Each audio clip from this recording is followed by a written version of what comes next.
So look out. To the right-hand end of the airfield, over the American Air Museum, the stirring sight of Boeing B-17G Flying Fortress Sally B and the Battle of Britain Memorial Flight Avro Lancaster. You want us to get a picture? No, it's fine. I've got loads of pictures.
What a sound, as well as what a sight. 4 Wright Cyclones on the B-17, 4 Rolls-Royce Merlins on the Lancaster, and what a tribute to both of those operations that keep these aircraft flying. We're able to see them together. And we're now going to see a much-loved American bomber, Sally B, going through its solo paces.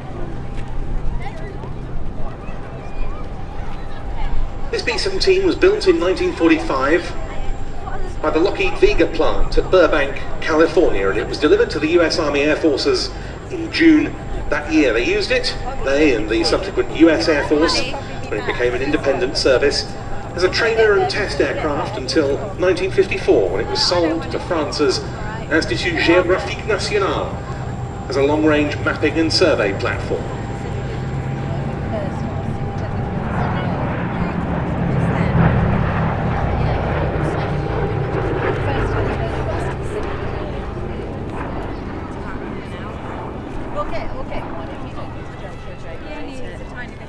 And it stayed in service with the IGN in France until the mid-1970s, when it was bought by a company called Euroworld and arrived in the UK in 1975. It very rapidly took up residence here at Duxford, and it's been based here in the operation of B-17 preservation ever since.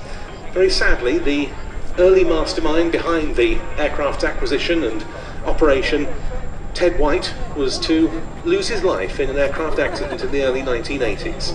Benelli Salingbo took up the cudgels and has operated the aircraft ever since.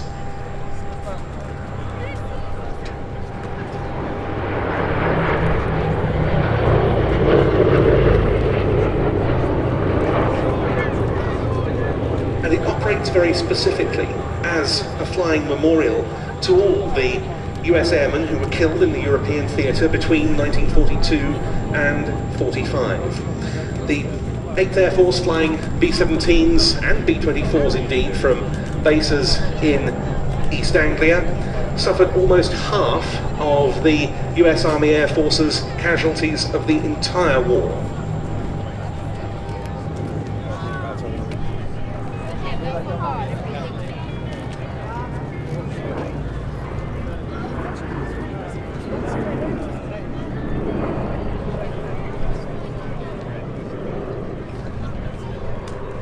While the survivability of the 8th Air Force's heavy bomber operations was improved significantly when the long-range escort fighters, like the P-47 Thunderbolts and P-51 Mustangs we're going to see later in the show, came along, also operated by 8th Air Force units, conditions for B-17 and B-24 crews were still exceptionally tough.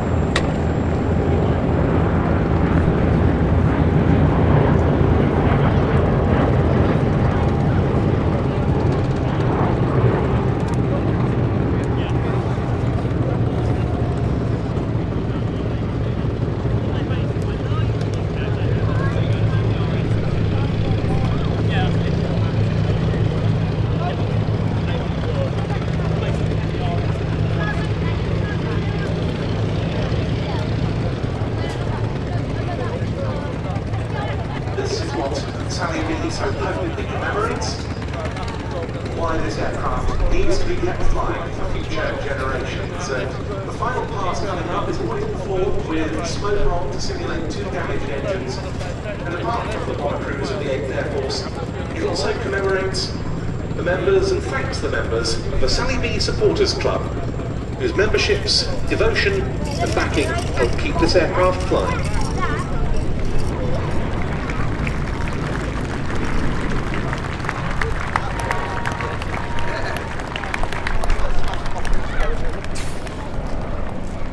And this we very much hope it'll carry on doing, thanks to that sort of support, for many years to come. Next year, as I say, a big year for this aeroplane. Its 50th anniversary year on the airshow circuit, and of course next year is also the 80th anniversary of the end of World War II, and no doubt Sally B will take part in many of those commemorations, as it has done now for nearly half a century.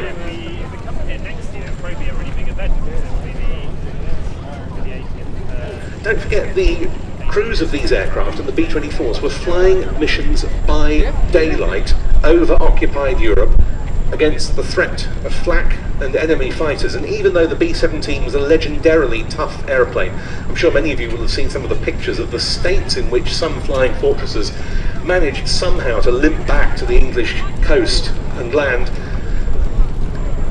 Nonetheless, their losses were very high indeed.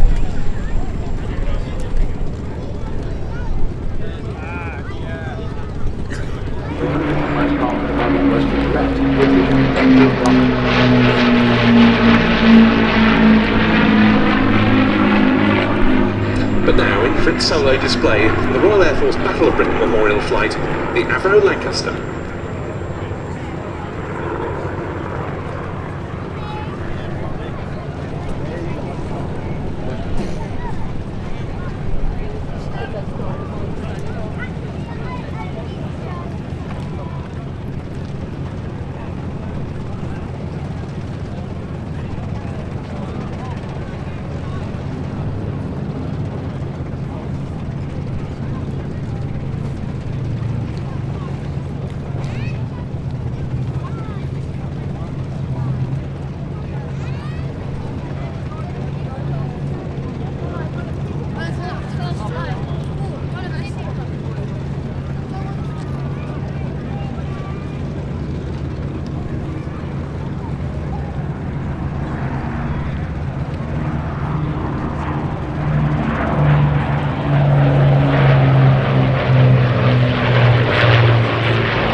sure.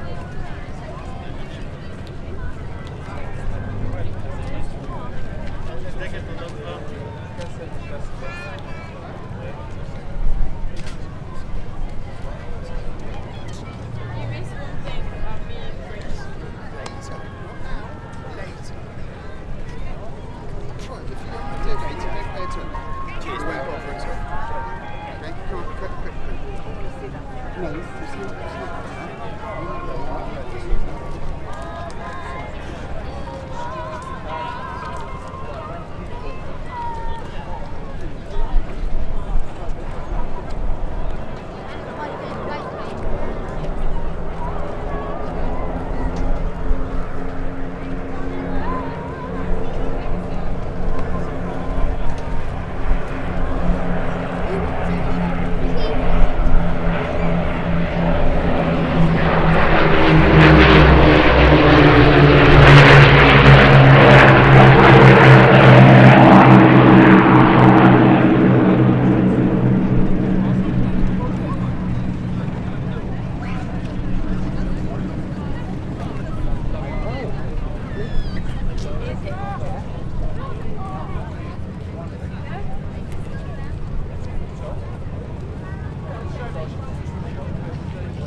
So you can't do that they're both better, you have to say, I like them both the same.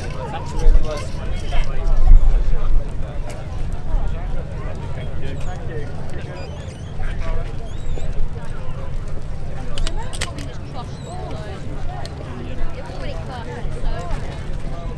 There you go. Casual potter down there.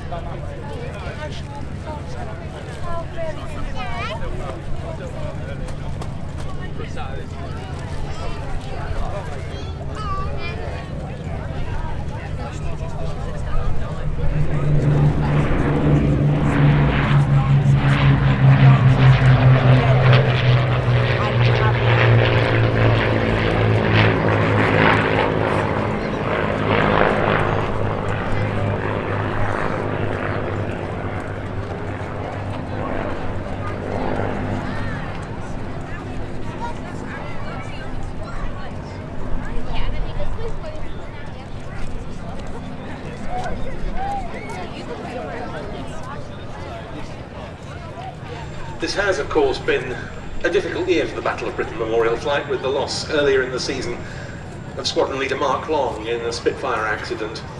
I think it's added an extra degree of poignancy to the appearances that they've made in the second half of the year with the Avro Lancaster, as we've just seen.